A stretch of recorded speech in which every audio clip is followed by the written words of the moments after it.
প্রিয় দর্শক, কেমন আছেন? আশা করছি ভালো আছেন। অত্যন্ত দুঃখ ভারাক্রান্ত মন নিয়ে কিছু কথা আপনাদের সাথে শেয়ার করতে চাই। সেটি হচ্ছে, বিশিষ্ট ইসলামী চিন্তাবিদ ডক্টর জাকির নায়েককে বাংলাদেশে আসতে দেওয়া হচ্ছে না। বাংলাদেশ সরকার একটা স্থূল কারণ দেখিয়েছে যে বাংলাদেশের পুলিশ সেনাবাহিনী তার নিরাপত্তা দিতে পারবে না। এখন তৌহিদি জনতা প্রশ্ন করছে, ডক্টর জাকির নায়েকের নিরাপত্তা কি পুলিশ বাংলাদেশের সেনাবাহিনী দেবে? অবশ্যই না। ডক্টর জাকির নায়েকের নিরাপত্তার বিধান করবে বাংলাদেশের তৌহিদি জনতা, অথবা ঐশ্বরিকভাবে ডক্টর জাকির নায়েকের নিরাপত্তা বিধান করা হবে। কিন্তু এই সরকার, সৃষ্টিকর্তা আল্লাহর উপরও তাদের বিশ্বাস নেই যে ডক্টর জাকির নায়েকের নিরাপত্তার জন্য বাংলাদেশের পুলিশ, বাংলাদেশের আর্মি দরকার নেই। ডক্টর জাকির নায়েক নিজেই নিজের নিরাপত্তা বিধান করবেন। অথচ সরকার এখন বলছে যে ডক্টর জাকির নায়েক যাতে এখন বাংলাদেশে না আসে, নির্বাচনের পরে যাতে না আসে। কি ধরনের সিদ্ধান্ত এটা হলো? বাংলাদেশের কোটি কোটি মানুষ ডক্টর জাকির নায়েকের অপেক্ষায় ছিল। বাংলাদেশের লক্ষ কোটি জনতা এতদিন অধীর আগ্রহে অপেক্ষা করছে কখন ডক্টর জাকির নায়েকের কিছু বক্তব্য শুনবে, তার দর্শন লাভ করবে। কিন্তু সেই আশা থেকে, সেই দর্শন থেকে বাংলাদেশের মানুষ বঞ্চিত হয়েছে। আমরা এর তীব্র নিন্দা এবং প্রতিবাদ জানাই। প্রয়োজনে তৌহিদি জনতার অংশগ্রহণে শাহবাগ অথবা রাজুতে বিশাল বিক্ষোভ হবে সরকারের বিরুদ্ধে। সরকার ভেবেচিন্তে কাজ করা উচিত ছিল।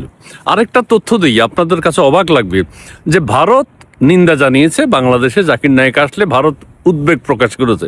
আরে আমরা কি ভারতের প্রদেশ নাকি? এই সরকার ভারতের বিরুদ্ধে, আমরা ভারত সরকারকে স্বাগত জানিয়েছি। অথচ সরকার আকারে ইঙ্গিতে বলতে চাচ্ছে আমরা ভারতের দাস, আমরা ভারতের কৃতদাস, ভারতের প্রদেশ। না হলে ভারতের কথা শুনতে যাবে কেন? ভারতের অভিযোগ কি?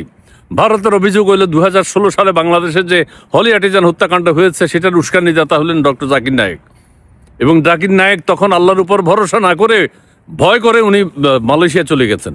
কিন্তু কেউ কেউ বলছে তার উচিত ছিল ভারতে থাকা এবং ভারতের বিরুদ্ধে রুখে দাঁড়ানো, কিন্তু সেটি তিনি করেননি। যাই হোক, সেটি মালয়েশিয়ায় তিনি গিয়েছেন।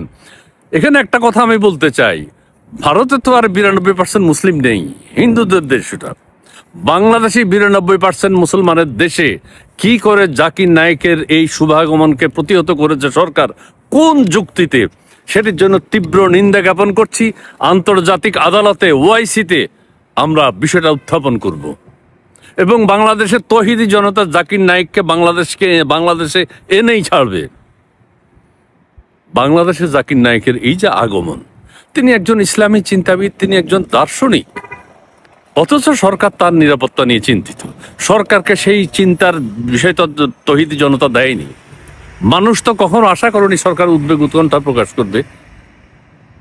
মানুষ তো চেয়েছে ডক্টর জাকির নায়েক বাংলাদেশে আসুন। 92% মুসলিম আমাদের দেশে। এই দেশে ডক্টর জাকির নায়েকের নিরাপত্তার কিসের অভাব?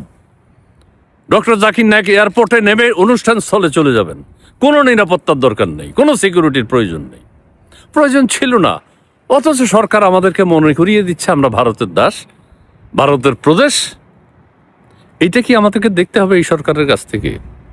এই সরকারের প্রতি আমাদের আস্থা ছিল যে আমরা ভারতের সমস্ত কিছু আমরা প্রতিরোধ করব, সমস্ত খাদ্য দ্রব্য যা কিছু ভারত থেকে আমরা আমদানি করি সেটি আমরা প্রত্যাহার করব, আমরা সেটি গ্রহণ করতে চাই না।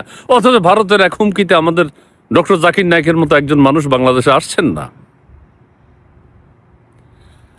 যাই হোক, এইসব দুঃখ, এই যখনই আমি খবরটা দেখেছি তখনই এই রাস্তায় দাঁড়িয়ে আপনাদের সাথে সেই খবরটি শেয়ার করলাম। আপনারা বিষয়টা বিবেচনা করে দেখবেন। এবং এখনো সময় আছে, আমরা যদি রাজুতে অথবা শাহবাগে তৌহিদি জনতার ব্যানারে আমরা জড়ো হই, আমরা মনে হয় সরকারের এই যে সরকারের ব্যর্থতাকে আমরা মনে করিয়ে দিতে পারি। সরকারের জাকির নায়েকের আগমনে সরকারের কোনো ভূমিকা আমরা প্রত্যাশা করি না। আমরা চাই না যে সরকার কোনো দায়িত্ব নিক। সরকারকে দায়িত্ব নেওয়ার প্রয়োজনও নেই। আমরা জাকির নায়েকের কথা শুনতে চাই, জাকির নায়েকের বক্তব্য শুনতে চাই, জাকির নায়েকের মতো একজন মহান মানুষকে আমরা দেখতে চাই।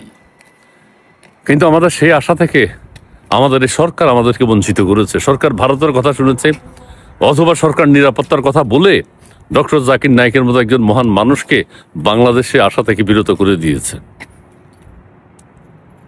তীব্র প্রতিবাদ, তীব্র আন্দোলন এবং তীব্র বিক্ষোভ গড়ে তুলতে হবে সরকারের বিরুদ্ধে, এবং যে কোনোভাবেই হোক জাকির নায়েককে বাংলাদেশে নির্বাচনের আগেই আনতে হবে। সেই প্রত্যাশা রাখছি। আশা করছি তৌহিদি জনতা আজকে থেকে এই ব্যাপারে বিক্ষোভ প্রদর্শন করবে এবং সরকারের বিরুদ্ধে রুখে দাঁড়াবে।